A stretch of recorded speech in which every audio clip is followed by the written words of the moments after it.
Good morning, folks. Having a look at the RSOE. There was a 5.1 earthquake yesterday in the Rad Islands of Alaska. A little bit further east, there was a fairly large earthquake in the Northwest Territories.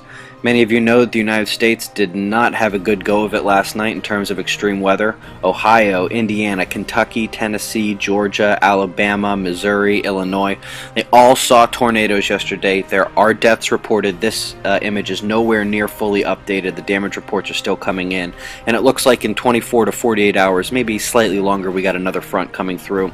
We also did just recently have a fairly large earthquake for the far eastern part of the Caribbean plate. Taking a look at some of the headlines for today, the Greek sovereign debt rating gets cut again. I'd like to thank Financial Guru 35 for sending me this article. This is a very good read if you're interested in the financial world.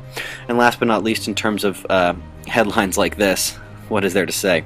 But if you want to perk up your spirits a little bit, read about this little guy. He really is immortal, and it puts a smile on your face.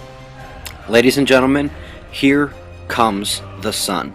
We have been waiting for this for a while, and the sun has been a period of very low activity, but it had an M3 flare, which is what you just saw there, and it came out of this solar active region turning a limb. Now, if this looks enormous to you, that's because this is enormous. This is the largest solar active region that I believe I have ever seen. See that little solar active, little sunspot out in front of the bigger one?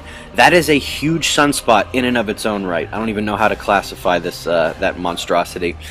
And just a little bit south of that Leviathan, over the southeastern limb, we do have another solar active region that popped out of nowhere and is already magnetically complex. We're definitely going to have to watch both of those.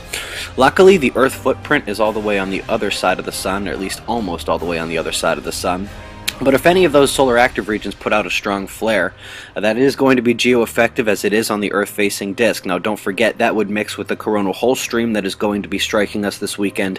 And don't forget, we also do have two fairly significant planetary alignments. You can see the dark coronal holes there and some magnetic filaments writhing all over the sun. Let's watch it, folks. Be safe.